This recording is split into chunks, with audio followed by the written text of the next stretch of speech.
Welcome to the HR Empowerment Podcast, where we will uncover strategies and new insights from HR professionals who discuss up-to-date regulations, best practices, and the most pressing topics like diversity and equity, leadership, dealing with difficult situations, and much more that affect your bottom line and business. Thanks for joining us. Hey, everybody. Welcome back. Wendy Sellers, the HR lady. We are here with our awesome, amazing guest calling in from vacation. That's how dedicated Katie Dykstra is to human resources and helping others. Thank you so much. How are you doing down there? I'm doing great. It is sunny and like 75. It feels way hotter than 75. And I've started to get some tan lines here.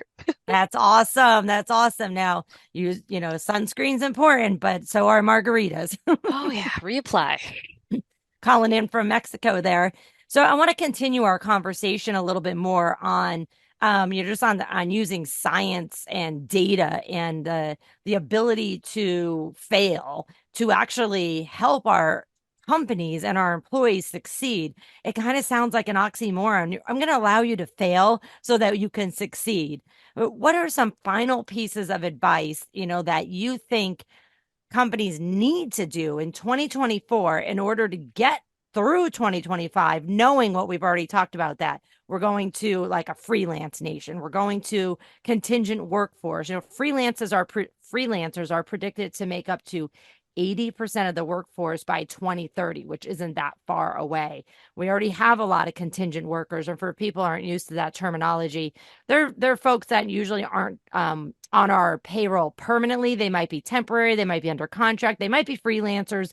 There's different terminology depending on who it is. And then the other thing, since we ended our last conversation with talking about younger generations or generations as a whole, is 65% of students are expected to enter roles that don't even exist right now. And 27% will come from Generation Z, which is the youngest generation in the workforce. So roles that don't even exist in 2024 is where most people are saying, I want to do that when I'm, 30 years old. Yikes. Yes. Yeah. And think about it when we got into the workforce. A lot of jobs that exist today didn't exist when we got out. And I think of product managers are huge now. Almost every organization, large organizations, have a product manager. What the heck is that? And it's people that are building products to go to the consumer, but they're also using a form of IT with it, right? So they're building and they're using technology at the same time. And that was a job that didn't exist.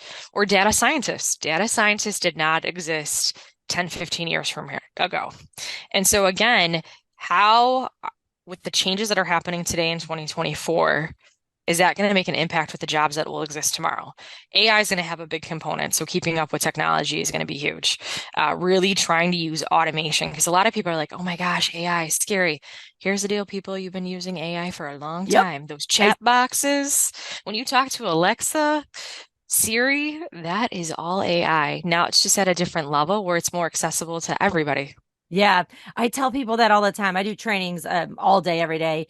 It seems on ChatGPT for HR, for managers, and how to use it. And listeners, please use it and do not put any personal information. That's my final piece of advice there.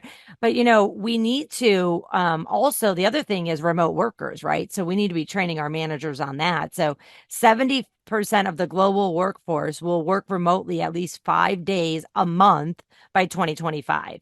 And automation could replace 800 million jobs across the world by 2030. So that's really, to me, saying, leadership development is what we need. Training our managers and even our non-managers, but just our employees, how to be a leader in their role. It's key to being successful in 2024 all the way, to 2030, when other things are going to continue to change. So you offer leadership development, right? I do. And you know what? You just got me excited because I read this fact yesterday that Fortune 500 CEOs and C-suite were taking a survey last year, and they asked what their priorities were. And one of the number one priorities that didn't show up on that list, but has been on the list last year, was getting people to return back to work.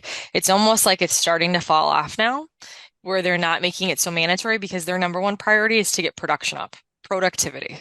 And I find that interesting because I think people are more productive at working remote than having them have that commute and working in. So to me, that's fascinating that we're starting to pivot here, because I know a lot of people have been upset that they've had to return to work. So I think it's fascinating that we're starting to really meet people where they're at in life. And again, like, leaders need to understand that if you meet people where they're at, they're more likely to perform and be productive because you're actually listening to what they're saying. So I always say, can leaders be more active listeners versus how they're going to respond to what someone's already saying, but truly sitting there and hearing what they're saying? Yeah. For lack of, a more polite way, hey, shut up and listen, right? I mean, it really is. And I had to give myself that talk quite a few times because I am a talker. I'm dominant. I'm direct. I'm bossy. And I'm like, okay, you need to shut up and listen because you are part of the problem here. And it's so interesting when you actually do listen, and you're not just listen, but you're paying attention to tone and body language and communication, lack of communication, over communication.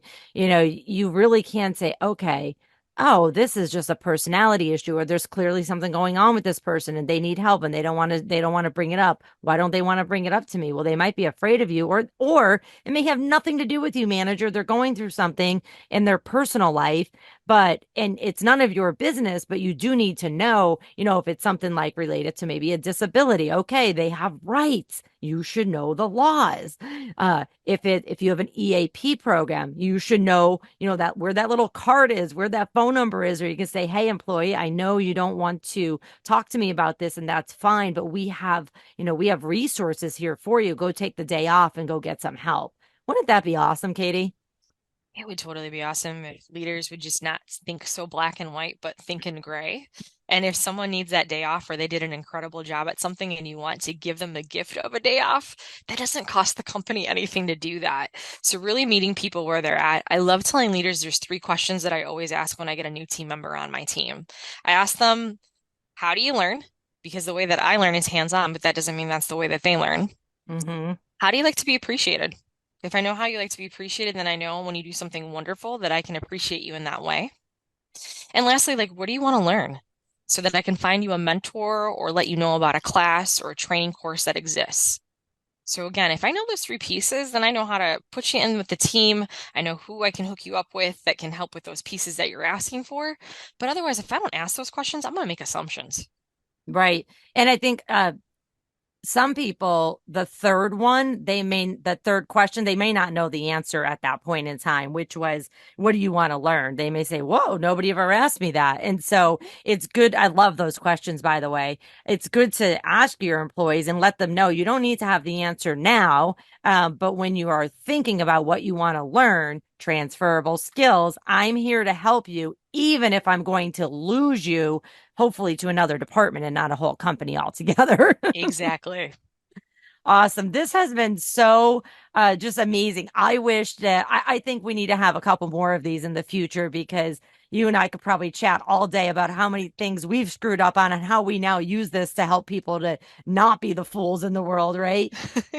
Or as a fractional HR leader, executive coach, HR consultant, a little bit of everything. Yeah. How can our listeners find you?